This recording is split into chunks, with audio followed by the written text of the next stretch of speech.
Conçus à la fin du XIXe siècle, les croiseurs de la classe Matsushima symbolisent l'ambition de l'Empire du Japon de devenir une puissance navale mondiale. Véritable curiosité, ils représentent un pari audacieux, fondé sur une doctrine encore approuvée, le modèle français de la jeune école. Après plusieurs siècles d'isolement volontaire, le Japon est forcé de s'ouvrir en 1854, sous la menace de la flotte américaine commandée par le commodore Matthew Perry. S'ensuit la restauration de Meiji en 1868 qui modernise profondément le Japon. C'est également le début de l'impérialisme japonais.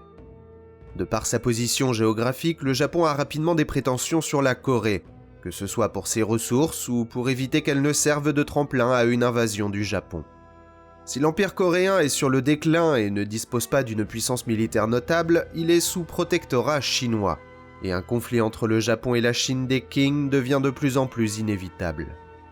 La marine chinoise dispose cependant d'une flotte puissante, avec notamment les 2 cuirassés de classe Dingwan. Ces navires, entrés en service en 1885, ont été conçus et construits en Allemagne et utilisaient les technologies allemandes et britanniques les plus avancées de l'époque. D'un déplacement de 7700 tonnes, dotés d'un blindage à toute épreuve et de 4 canons de 305 mm, ils étaient alors tout simplement les navires les plus puissants d'Asie. En comparaison, la flotte japonaise fait pâle figure. La marine impériale japonaise n'a été créée qu'en juillet 1869 et ne dispose au milieu des années 1880 que de 2 croiseurs modernes et du cuirassé Fuso, de 3700 tonnes et armés de canons de 240 mm, tous de construction britannique. La marine japonaise a donc peu de chance face à la Chine, et en 1885, le Japon se tourne vers l'expertise française pour construire une flotte moderne. Plus précisément, il demande à la France l'ingénieur Émile Bertin, l'un des plus éminents ingénieurs navals français de l'histoire. Une fois au Japon, Bertin propose un croiseur rapide doté de nombreux canons de moyen calibre, équivalent aux croiseurs protégés de la marine française. Cette dernière avait adopté les croiseurs protégés au début des années 1880, en accord avec la philosophie maritime dite de la jeune école. L'idée, promue par l'amiral Théophile Aube, était que les nouvelles technologies, en particulier les torpilles, avaient rendu quasiment obsolètes les cuirassés. Ainsi, au lieu de gros cuirassés lents et peu maniables, il était préférable de disposer de navires de petite taille, faiblement blindés, mais aussi rapides et puissamment armés que possible. L'idée que le Japon puisse combler son retard avec de petits navires, donc peu onéreux, séduit immédiatement. Le Japon ne disposant ni des ressources matérielles et humaines, ni du budget nécessaire à la construction de cuirassés, il se met alors à rêver de pouvoir faire jeu égal avec les grandes puissances mondiales grâce à la jeune école. Bertin conçoit ainsi la classe Matsushima.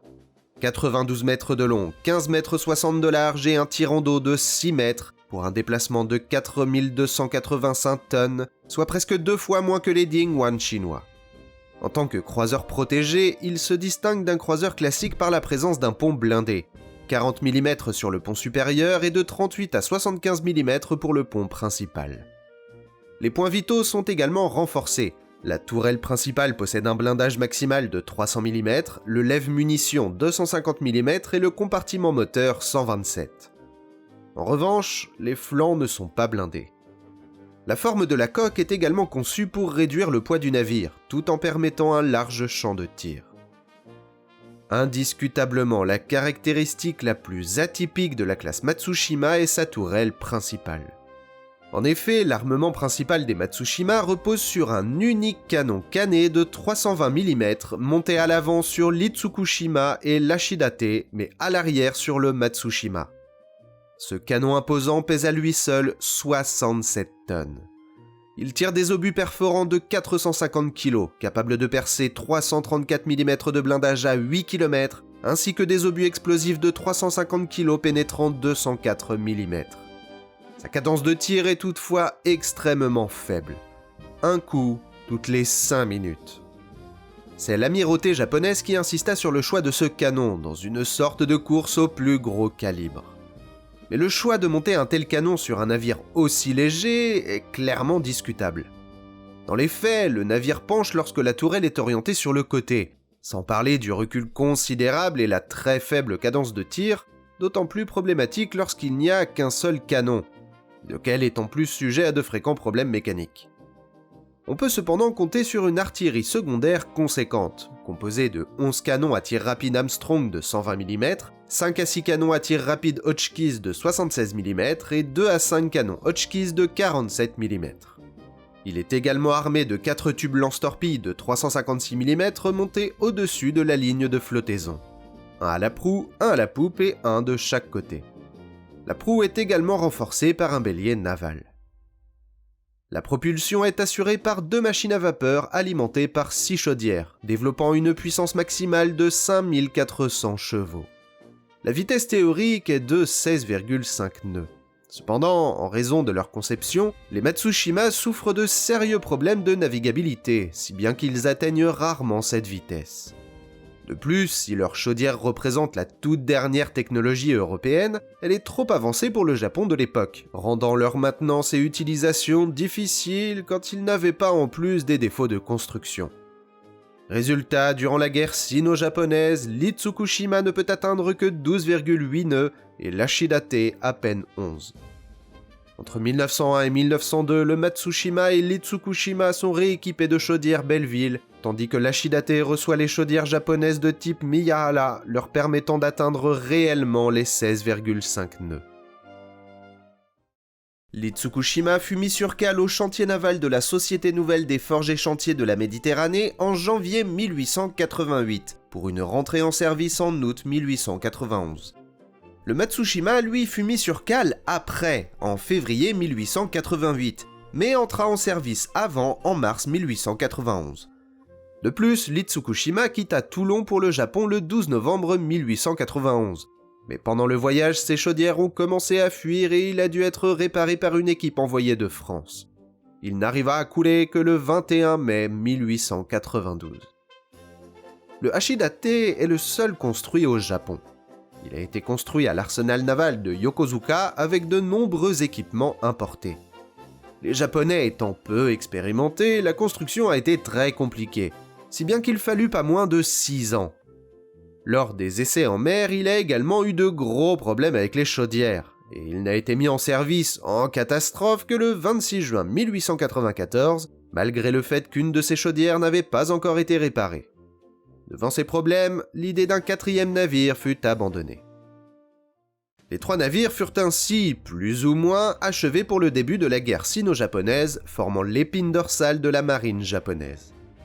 Lors de la bataille de la mer Jaune, principale confrontation navale de la guerre qui s'est déroulée le 17 septembre 1894, les défauts de la classe deviennent évidents. L'Itsukushima n'a tiré que 5 fois avec son canon principal. Si tous ont atteint les cuirassés chinois, ils n'ont fait aucun dégât notable. L'Itsukushima a lui reçu 8 coups faisant 15 morts et 17 blessés. Le Matsushima, qui était le navire amiral de la flotte, n'a tiré que 4 fois, assommant l'un des canons d'une canonnière chinoise. Il reçut 3 tirs de gros calibre, dont l'un de 305 mm du cuirassé Zenyuan le traversa de part en part sans exploser, mais un autre explosa provoquant un violent incendie. Il a également reçu de nombreux tirs de divers calibres plus petits. Au total, le Matsushima a perdu 57 hommes et compté 54 blessés dans cette seule bataille, soit plus de la moitié des pertes de la totalité de la flotte japonaise. L'amiral Ito Sukeyuki fut forcé de transférer son drapeau sur l'Ashidate, alors que le Matsushima retournait à Kure pour des réparations. L'Ashidate, avec ses problèmes de chaudière, avait été placé en 4e position. Il n'a tiré que 4 fois avec son canet, sans toucher la moindre cible, mais subit 11 coups qui ont tué 3 membres d'équipage et en ont blessé 9 autres. Heureusement pour les Japonais, si les canets de 320 ont été bien un peu utiles, les canons à tir rapide et la grande maniabilité de la flotte furent décisifs. S'ils ont été incapables de couler les cuirassés chinois, les canons à tir rapide ont décimé les équipages sur leurs ponts, forçant la flotte chinoise à se replier. Les Matsushima ont ensuite fourni un soutien aux troupes terrestres, contre les fortifications chinoises lors des batailles de Lushunko le 21 novembre 1894 et de Weihaiwei les 30 janvier et 7 février 1895. La reddition chinoise est signée le 17 avril 1895 sur le pont du Matsushima. Cette même année, les Matsushima participèrent à l'invasion de Taïwan, où des officiels chinois avaient décidé de poursuivre la guerre, participant au bombardement des forts côtiers chinois. Le retour d'expérience de la guerre démontra les faiblesses de la doctrine de la jeune école et le manque d'efficacité de la classe Matsushima. D'ailleurs, après le naufrage du croiseur Unebi en décembre 1886, le Japon cessa d'acheter des navires français pour se tourner vers les Britanniques. S'ils avaient gagné contre la Chine, le fait est que la flotte chinoise avait peu de munitions, qui en plus étaient de mauvaise qualité, et manquait cruellement de coordination et de discipline. À cela s'ajoute que la plupart de leurs navires étaient obsolètes. Il était clair pour l'amirauté qu'ils n'auraient que peu de chance contre un ennemi sérieux, comme par exemple la Russie. Ce qui motiva le gouvernement japonais à financer de vrais cuirassés modernes, comme les Fuji, Yashima et la classe Shikishima. Les Matsushima sont alors reclassés croiseurs de deuxième classe en mars 1898, servant principalement de navire-école pour la navigation longue distance. Ils sont cependant impliqués dans plusieurs opérations militaires où il n'y aura pas de combat. Du 3 mai au 15 septembre 1898, le Matsushima patrouille entre Taïwan et Manille pendant la période de tension entre le Japon et les États-Unis due à la guerre hispano-américaine. Il est aussi déployé lors de la révolte des Boxers avec l'Itsukushima. La Shidate avait encore des problèmes de chaudière et ne put participer. Ils furent chargés de missions d'escorte et de la protection des intérêts japonais à Shanghai. En 1901 et 1902, l'armement secondaire est renforcé, mais surtout les chaudières sont remplacées par les Belleville et Miyabala, leur permettant enfin d'atteindre les 16 nœuds qu'ils n'avaient jamais pu atteindre. En 1902, le Matsushima est envoyé à Minami Torishima en réponse aux Américains qui revendiquaient l'île, alors que les Japonais avaient officiellement annexé cette île inhabitée en 1898. Bien que totalement dépassés, les Matsushima sont activement utilisés durant la guerre russo-japonaise de 1904-1905, participant à toutes les batailles importantes de la guerre. Assez ironiquement, ils sont affectés à la 3e flotte de réserve, avec le cuirassé Shinyen qui n'est autre que l'ancien cuirassé chinois Zenyuan. Malgré des capacités limitées, ils participent au blocus et au bombardement de Port Arthur, patrouillent et escortent les navires japonais dans le détroit de Corée, couvrent les débarquements en Mandchourie et sont engagés dans la bataille de la mer Jaune en août 1904, même s'ils étaient trop loin pour combattre. Durant la bataille décisive de Tsushima le 27 mai 1905, ils endommagent les croiseurs russes Oleg et Aurore et participent à la destruction du Kamtchatka et du cuirassé Kian Suvorov, navire amiral de la flotte russe. Ils ont ensuite été affectés à la 4e flotte qui assura la protection de l'invasion japonaise de l'île de Sakhalin de juillet à août 1905. Après la guerre, les Matsushima retrouvent leur rôle de navire d'entraînement longue distance. C'est d'ailleurs durant l'un de ces voyages d'entraînement que, le 30 avril 1908, alors qu'il était ancré au large de Taïwan, la soute à munitions du Matsushima explose accidentellement. Il coule en emportant avec lui 206 de ses 350 membres d'équipage. Son épave est plus tard renflouée et ferraillée. Le 28 août 1912, l'Itsukushima et la Shidate sont reclassés comme navires de défense côtière de seconde classe. Et si l'Itsukushima sert un temps de ravitailleur de sous-marins, ils sont finalement rayés de la liste de la marine en avril 1922, après tout de même 30 ans de service, et envoyés à la ferraille en 1926 et 1927.